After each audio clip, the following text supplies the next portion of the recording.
کہ اللہ کا قرب حاصل کرنے کے لیے اللہ فرماتا ہے جو چیز سب سے زیادہ پسند ہے نا وہ میرے نام پہ دو گے تو تب جا کے تمہیں اللہ کا قرب حاصل ہوگا۔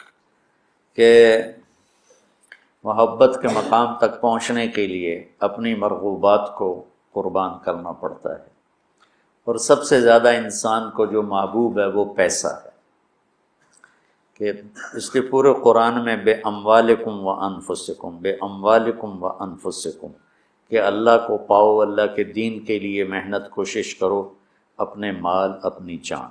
مال کا ذکر پہلے ہے اور جان کا ذکر بعد میں ہے، کہ حالانکہ جان قیمتی ہے مال سے، لیکن مال کو مقدم اس لیے کیا ہے کہ لوگ مال پر اپنی جانیں قربان کر دیتے ہیں۔ تو جب آدمی مال قربان کرتا ہے تو پھر جس جہاں مال لگتا ہے دل بھی وہاں چلا جاتا ہے۔ ایک صحابی آیا، یا رسول اللہ مجھے موت سے ڈر لگتا ہے۔ آپ نے فرمایا تیرے پاس کو پیسے ہیں؟ کہ جی ہیں۔ کہا وہ اللہ کے نام پہ خرچ کر دے، موت کا ڈر نکل جائے گا، کہ جہاں آدمی کا مال جاتا ہے وہیں اس کا دل بھی چلا جاتا ہے۔ امام زین العابدین علیہ السلام کی خدمت میں کوئی آتا تھا سائل، تو کہتے اللہ تیرا شکر ہے، تو نے میرا سامان میرے گھر پہنچانے کے لیے سواری بھیج دی۔ سمجھو ان کی بات؟ یا اللہ تیرا شکر ہے تو نے میرا سامان میرے گھر پہنچانے کے لیے سواری بھیج دی، کہ جو میں اس کو دوں گا وہ تجھے دینا ہے، اور جو تجھے دوں گا وہ جنت میں میرے لیے جمع ہو جائے گا، اور اصل گھر ہمارا جنت ہے، دنیا نہیں ہے۔ تو کہتے تھے یا اللہ تیرا شکر ہے کہ تو نے میرے گھر کا سامان میرے گھر پہنچانے کا سامان پیدا کر دیا۔ تو بچوں اللہ سے سخاوت مانگو۔ موسیٰ علیہ السلام نے پوچھا یا اللہ تیرے ناراض ہونے کی نشانی کیا ہے؟ تو اللہ تعالیٰ نے فرمایا موسیٰ جب تو دیکھے بارش بے موسم ہے اور پیسہ بخیلوں کے پاس ہے اور حکومت نادانوں کے پاس ہے تو سمجھو میں ناراض ہو چکا ہوں۔ جب بارشیں بے موقع ہوں، پیسہ بخیلوں کے پاس ہو جو نہ خود خرچ کرے نہ کسی اور پہ خرچ کرے، اور حکومت بے وقوفوں کے پاس ہو تو میں ناراض ہوں۔ کہ یا اللہ جب تو راضی ہو پھر جب تو دیکھے بارشیں موقع پر ہو رہی ہیں، پیسہ سخیوں کے پاس ہے، حکومت سمجھداروں کے پاس ہے، تو سمجھ لے کہ میں لوگوں سے راضی ہوں اور ان سے میں خوش ہوں۔ آج پیسہ بخیلوں کے پاس، سخی بہت تھوڑے ہیں جن کے پاس پیسہ، ورنہ سب بخیلوں کے پاس جو بالکل کالا سیاہ سپ بن کے اتنے بیٹھے کہ نہیں خرچ کرنا۔ اور ایک کم وقت ہوتا ہے، وہ بخیل کا بھی پیو ہوتا ہے، وہ شحیح ہوتا ہے۔ بخیل تو اوروں پہ خرچ نہیں کرتا، اپنے اوپر پھر بھی کر لیتا۔ ایک شحیح ہوتا ہے کہ نہ اپنے اوپر خرچ کرنا نہ کسی اور پہ خرچ کرنا، بس گن کے خوش ہو کے مر جانا۔ کروڑ ہو گیا، 2 ہو گیا، 100 ہو گیا، 100 ارب ہو گیا، ارب ہو گیا، ملین ہو گیا، ٹریلین ہو گیا، اور بڑی بڈھے ہر شے چھڑ کے مر جانا۔ پچھلے اولاد پتہ نہیں نصیب ہے کہ نہیں ہے۔ نصیب یہاں لکھا ہوتا ہے، ماں باپ نصیب نہیں بناتے، نصیب یہاں لکھا ہوتا ہے۔ تو اللہ کو بخل سے نفرت ہے اور سخاوت اللہ کو پسند ہے، اس لیے اللہ نے ادنا درجہ رکھا سخاوت، زکوٰۃ، بھائی کم از کم 2.5% دے دو۔ یہ جو بارڈر ہوتے ہیں نا، بارڈر، تو یہ پاکستانی بارڈر ہے، یہ انڈین بارڈر ہے، یہ والی جگہ جو ہوتی ہے نا یہ مشترکہ ہوتی ہے، تو ادھر سے وہ ادھر آ گیا ہے، پاکستان سے وہ نکل چکا ہے، انڈیا میں داخل نہیں ہوا ہے۔ اس بیچ کا جو ٹکڑا ہوتا ہے، تو جو آدمی زکوٰۃ دیتا ہے وہ بخیلوں سے نکل آتا ہے اور سخیوں میں شامل نہیں ہوتا، ابھی وہ راستے میں ہے۔ اگر وہ 2,500 پہ 1 روپیہ بھی اوپر کر دے تو سخیوں کے بارڈر میں داخل ہو جائے گا، یہ پھر آگے سخاوت کی کوئی حد کوئی نہیں۔ لیکن جب تک وہ زکوٰۃ دینے والا کوئی سخی داتا نہیں بن گیا، بخل سے نکل گیا، درمیان میں، جیسے مرد و عورتوں کے درمیان ایک مخلوق ہے نا، نوشیروان کا پوتا تھا خسرو، جس نے اللہ کے نبی کا خط پڑھا. اس کے پاس آیا ایک مچھیرا مچھلی لے کر، اس کو اتنی پسند آئی، انہوں نے کہا 4000 دینار اس کو دے. 4000 دینار 80 کروڑ روپیہ بنتا ہے. تو اس کی بیوی نے اس کے کان میں کہا یہ کیا کیا؟ تو کیا کیا؟ کہ ایک مچھلی پہ 4000 دینار دے دیا ہے تو خزانہ خالی کرو. اتنی بے وقوف. اس کی بیوی کا نام تھا شیریں. انہوں نے کہا تو کیا کروں، میں تو بادشاہ ہوں. کہ اس کو واپس بلاؤ، اس سے پوچھو یہ مچھلی نر ہے یا مادہ. وہ کہے گا نر ہے، تم کہنا واپس لو، ہمیں مادہ چاہیے تھی، پیسے دے دو. وہ کہے گا مادہ ہے، تم کہنا ٹھیک ہے واپس لے لو، ہمیں نر چاہیے تھا، ہمارے پیسے ہمیں دے دو. ہاں یہ ٹھیک ہے. تو اس کو بلایا، ہاں بھائی یہ مچھلی نر ہے یا مادہ؟ کہ حضور یہ ہیجڑا ہے نا یہ نر ہے نا مادہ. تو وہ بادشاہ نے کہا 4000 اور دے دو. وہ تو بیگم اس کی اور غصے میں ہو گئی، لال پیلی. جب وہ 8000 دینار لے کے چلا تو ایک دینار گر گیا، اس نے وہ بھی اٹھا لی. اس نے بیوی نے کہا دیکھو کتنا بے غیرت ہے، آپ نے اس کو اتنے پیسے دیے ہیں کہ ساری اس کی اگلی نسلیں کھائیں گی، اور ایک گرا ہے وہ بھی نہیں چھوڑا، وہ بھی اٹھا لیا ہے. یہ بہت بخیل آدمی، اس سے سارے پیسے واپس لو. اس نے پھر اس کو بلا لیا. ابھی ہم نے تمہیں اتنا دے دیا تھا، ایک دینار اگر گر گیا تھا تو کیا تھا، کیوں اٹھایا؟ کہ حضور اس پہ آپ کے نام کی مہر ہے، کسی کا پاؤں پڑ جاتا تو بے ادبی ہوتی، تو میں نے اٹھا لیا. انہوں نے کہا 4000 اور دے دو. مولوی عام طور پہ فقیر لوگ ہوتے ہیں، عام طور پر ان کے پاس ہوتا ہی نہیں کہ سخاوت کریں. لیکن سخاوت پیسے سے نہیں ہوتی، دل سے ہوتی ہے.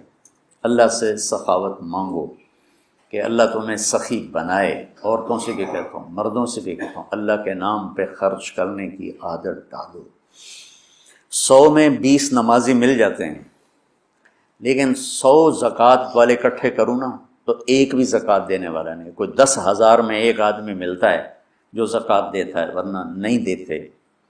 دل کے دروازے بند ہیں، اور اس وقت تک کوئی اللہ کا تعلق حاصل کر نہیں سکتا جب تک اپنی محبوب چیز کو اللہ پہ قربان نہ کرے، اور وہ ہے سخاوت، اور وہ ہے پیسہ. اللہ تعالیٰ نے آپ نے فرمایا اللہ الاجود الاجود وانا اجود ولد آدم. آپ نے کہا دیکھو بھائی سب سے بڑا سخی اللہ ہے، اور پھر اللہ کے بعد سب سے بڑا سخی تمہارا نبی ہے. وانا اجود ولد آدم، میں سب سے بڑا سخی ہوں. اور آپ کا خاندان سخاوت میں ضرب المثل ہے، ضرب المثل. ایک دفعہ ایک حامی تھا بنو امیہ کا، اور ایک حامی تھا اہل بیت کا. دونوں نے کہا چلو بھائی مدینے میں دیکھتے ہیں کون بڑا سخی. بنو امیہ کا حامی کہنے لگا بنو امیہ بڑے سخی. اہل بیت کا حامی کہنے لگا اہل بیت بڑے سخی. اچھا چلو چل کے امتحان لیتے ہیں. تو بنو امیہ کا جو حامی تھا وہ گیا ایک اموی سردار کے پاس کہ غریبوں کو کچھ پیسے چاہیے. اس نے 10,000 دی تھی. پھر دوسرے کے پاس گیا، اس نے 10,000 دی. پھر تیسرے کے پاس 10 سرداروں کے پاس گیا، ہر ایک نے 10,000 دے دی. ان کے تو نام کہیں نہیں لکھے ہوئے. یہ جو اہل بیت والا تھا یہ گیا عبداللہ بن جعفر کے پاس، ضرورت مندوں نے 1 لاکھ دے دیا. پھر گیا عبید اللہ بن عباس کے بعد، انہوں نے 1 لاکھ دے دیا. پھر گیا وہ حسنین میں سے کسی ایک بھائی کے پاس، جب بڑے یا چھوٹے، انہوں نے 1 لاکھ دے دیا. جب دونوں کٹھے ہوئے تو یہ 3 لاکھ لایا، وہ 1 لاکھ. وہ 1 لاکھ 10 سے لے کر آیا، یہ 3 لاکھ 3 سے لے کر آیا. تو پھر وہ کہنے لگا ہاں بھئی اہل بیت بڑے سخی ہیں، چلو واپس کرتے ہیں. تو وہ جو اموی خاندان سے عقیدت رکھتا تھا اس نے جا کر کہا جی ہم تو ایسے ہی ضرورت مند نہیں تھے، ویسے ہی ہم ایک امتحان لے رہے تھے، تو آپ برائے مہربانی اپنے پیسے واپس لے لیں. انہوں نے کہا ٹھیک ہے. 10 کے 10 نے پیسے واپس لے لیے.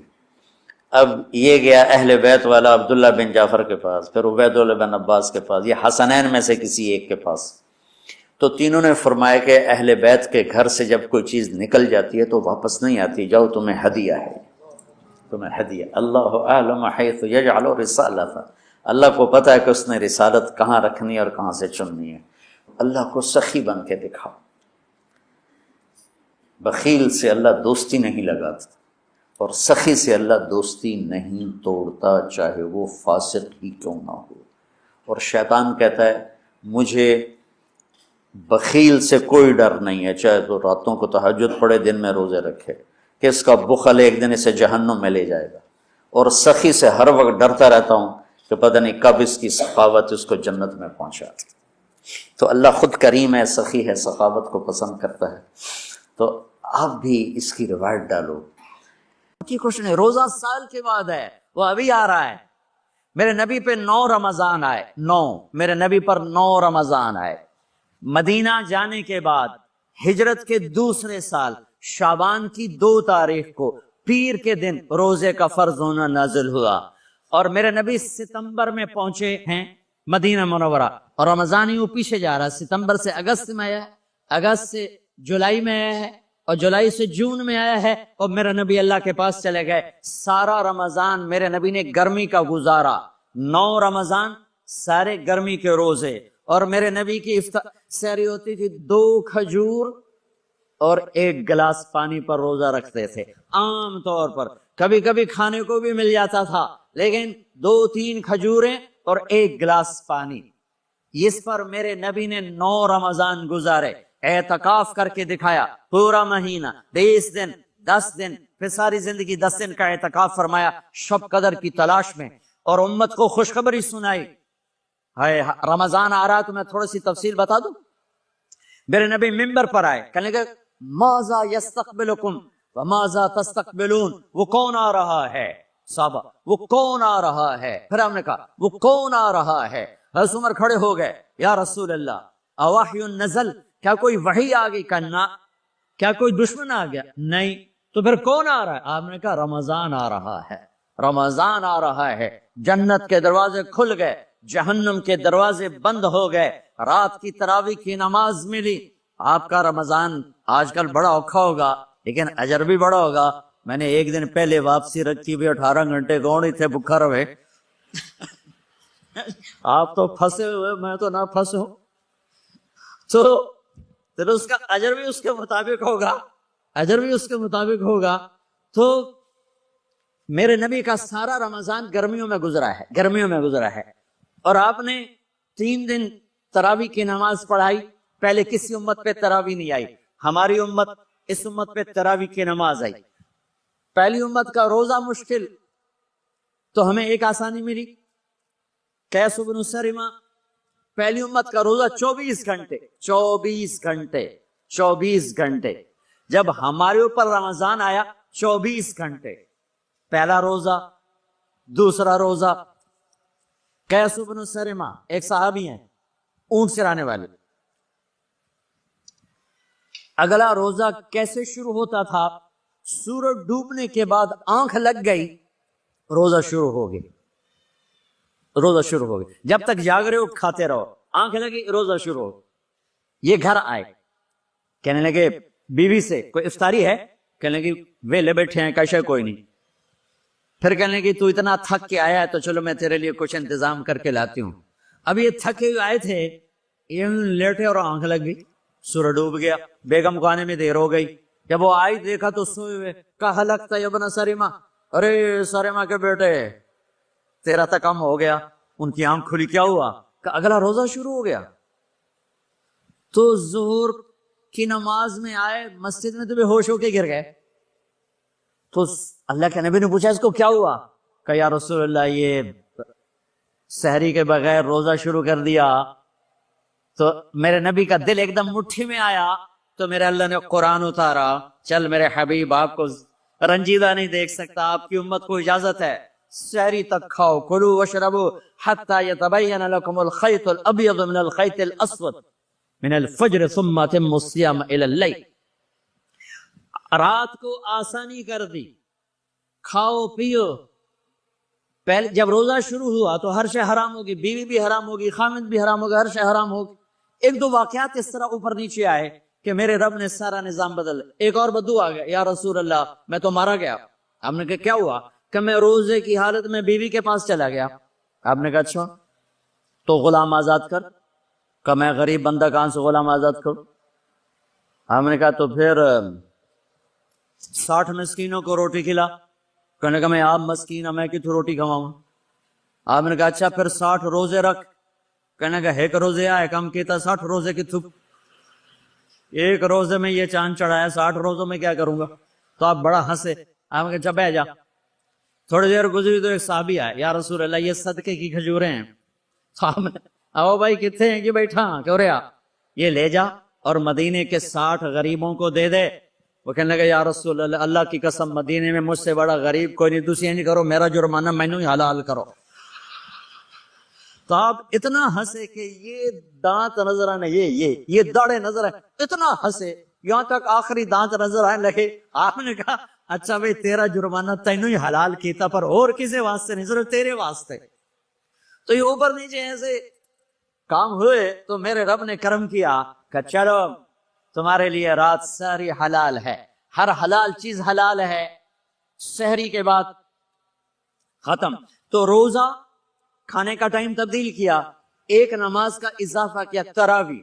وہ چونکہ مشکل ہوتی ہے تو اللہ نے اجر بڑھا دیا۔ میرے نبی نے خوشخبری سنائی، میری بات دھیان سے سننا، رمضان آنے والا ہے، تراویح آنے والی، تراویح کے ہر سجدے پر 1500 نیکی، 1500 نیکی۔ یہاں کی سب سے بڑی مسجد کون سی ہے؟ جامعہ اسلامی اصلاح کی مسجد والے 1500 نیکی آپ کو سمجھ میں نہیں آئے گی۔ ایک چھوٹا سا اشتہار لگا دیں، جو ہماری مسجد میں تراویح پڑے گا اس کو $15 ملیں گے، ہر سجدے پہ $15۔ اگلے دن تسی دادیاں بھی چاہ کے لے جاؤ گے، دادیاں تے تہاڈی لڑائی شروع ہو جاؤ، اما تو میرے نال ٹورو، دادی تو میرے نال ٹورو۔ میرے نبی کی خوشخبری 1500 نیکی، 3 سیکنڈ کا سجدہ، ہر سجدے پر جنت میں سرخ یاقوت کا ایک محل جس کے 60,000 سونے چاندی کے دروازے۔ تجھے ایک گھر لے کے ساری زندگی قرضے لائی رکھ دے ہو نہیں، ایک سجدے پر، ایک سجدے پر، ایک سجدے پر جنت میں اتنا بڑا گھر کہ 60,000 سونے چاندی کے دروازے، ہر سجدے پر جنت میں ایک درخت سونے چاندی کا جس کا نیچے 100 سال گھوڑا دوڑ سکے، ایک روزہ، ایک روزہ۔ رمضان کا کبھی سوچا رمضان کا مطلب کیا ہے؟ رمضان کو رمضان کیوں کہتے ہیں؟ اللہ نے 11 مہینوں کے نام عربوں سے رکھوائے اور روزے کے مہینے کا نام خود رکھا قرآن میں، شہر رمضان الذی انزل فیہ القرآن۔ محرم، صفر، ربیع الاول، ربیع الثانی، جمادی الاولی، جمادی الثانی، رجب، شعبان، شوال، ذوالقعدہ، ذوالحج، یہ عربوں نے نام رکھا، اور رمضان پہلے سے رکھا جا چکا تھا، عربوں سے رکھوایا۔ رمضان کے لفظ اور روزے میں کیا جوڑ ہے؟ رمضان کہتے ہیں جل جانا، جل جانا، جل جانا۔